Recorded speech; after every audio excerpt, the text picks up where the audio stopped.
안녕하세요. 로열 법무인 박윤희 변호사입니다. 네. 주택 임대차를 하면서 보통 계약서를 작성을 하죠. 계약서를 작성하지 않는 경우는 상당히 이례적입니다. 네, 보통 그리고 이렇게 계약서를 작성하지 않는 임대차 계약이 있다라고 하면은 거의 이제 100%다 이제 당사자들 사이에 특수한 인적 관계가 있기 때문에 그랬을 것입니다. 그렇다라고 하더라도 이 계약서가 없는 상황에서 이 계약을 입증하는 거는 여간 까다로운 게 아닌데요. 그래서 오늘은 이러한 임대차 계약서가 없음에도 불구하고 임대차 관계를 입증을 해서 보증금을 회수한 사안에 대해서 설명드리도록 하겠습니다.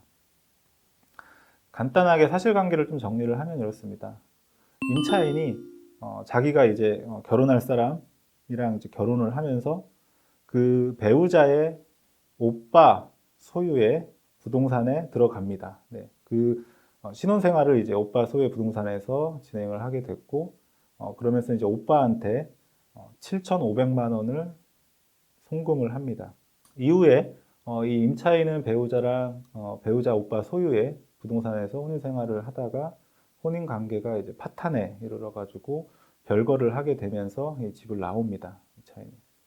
이후에는 이제 이 오빠의 채권자들이라고 하는 사람들이 이 부동산에 강제 경매 신청을 해가지고 경매가 진행이 되고요. 이런 상황이 되다 보니까 이 임차인은 배우자하고의 이제 혼인 관계는 이미 파탄이 난 상황에서 이 배우자의 오빠를 상대로 내가 지급했던 7,500만 원의 반환을 구하는 이제 소송을 진행을 하게 됩니다.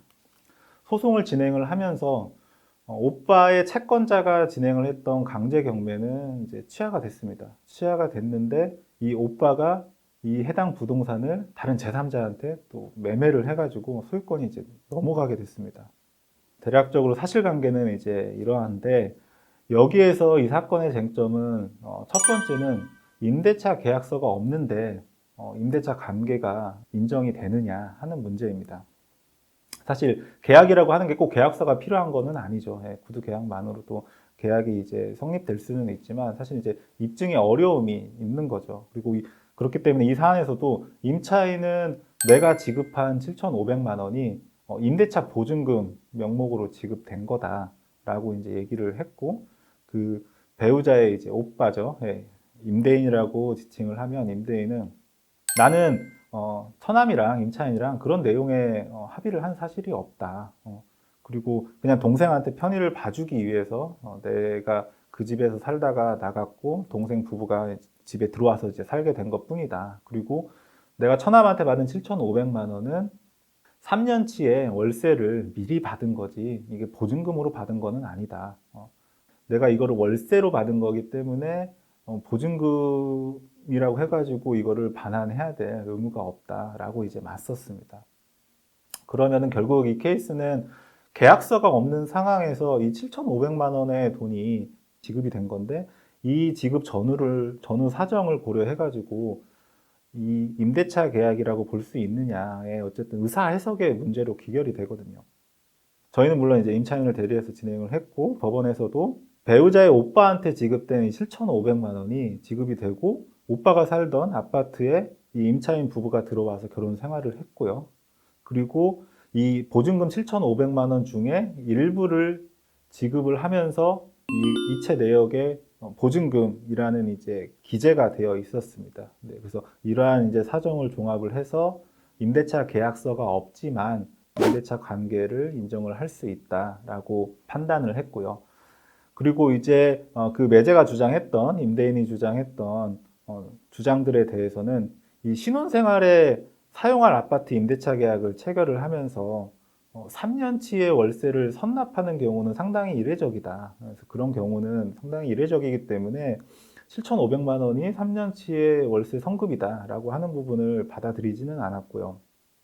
임대인 측에서는 내가 받은 7,500만 원이 당시 우리 아파트 보증금 시세에 비하면 상당히 저렴한 금액이다. 근데 어떻게 이게 임대 보증금이라고 할 수 있느냐라는 주장도 했습니다. 근데 이거에 대해서 법원은 이거는 어쨌든 그 임차인과 임대인, 그러니까 임대인의 여동생 부부가 들어와서 사는 이 당사자들 사이에 특수한 인적 관계를 고려를 하면 당시 시세보다 보증금이 현저하게 저렴한 금액이라고 하더라도 그럴 수 있다라고 이제 봤습니다. 그래서 결국 임대인 주장은 다 배척을 하고 임대차 관계의 존재를 인정을 했습니다. 그래서 임차인은 7,500만 원의 임대차 보증금을 반환을 인정을 받게 됐지요. 네.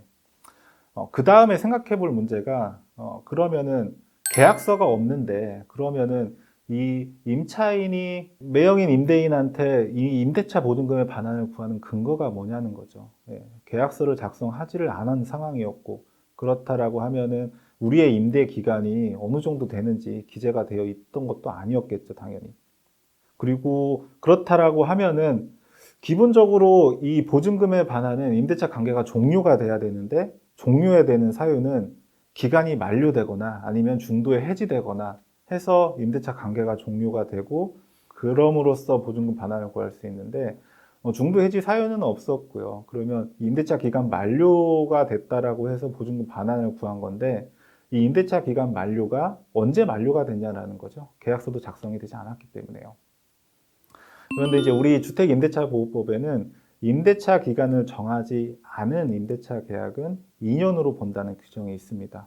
그렇기 때문에 이 규정을 근거로 해가지고 입주한 시점에 임대차 기간이 카운트가 되고 그로부터 2년이 도과했기 때문에 이 임대차 기간은 만료가 됐고 임차인 입장에서 보증금 반환을 구할 수가 있다라는 이제 주장을 펼쳤고 이러한 주장을 법원도 받아주었습니다. 네. 그렇게 해가지고 임차인이 보증금을 반환을 구할 수 있게 됐고요. 네. 사실 이거는 당사자들 사이에 특수한 인적 관계가 없다라고 하면은 사실 입증되긴 되게 어려웠을 겁니다. 네. 그리고 이런 상황이 발생하지도 않았을 거고요. 네. 그리고 추가적으로 좀 말씀드리고 싶은 게 이 사건에서는 따로 논의가 된 적은 없지만 여기에서 이제 쟁점을 좀 더 확대해 보면은 사실관계에서 임대인이 소송 기간 중에 제3자한테 소유권을 이전을 했다라고 이제 말씀을 드렸죠.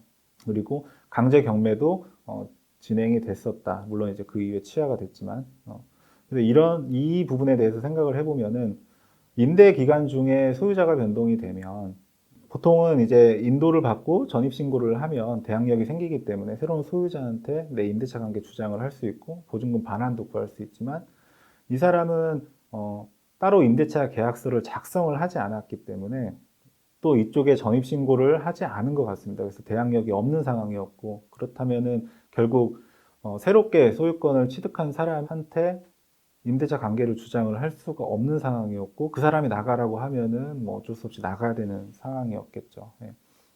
그리고 만에 하나 또 이 강제 경매가 취하가 되지 않고 그대로 진행이 됐었다라고 하면은 어떻게 됐을까를 좀 생각을 해봅시다.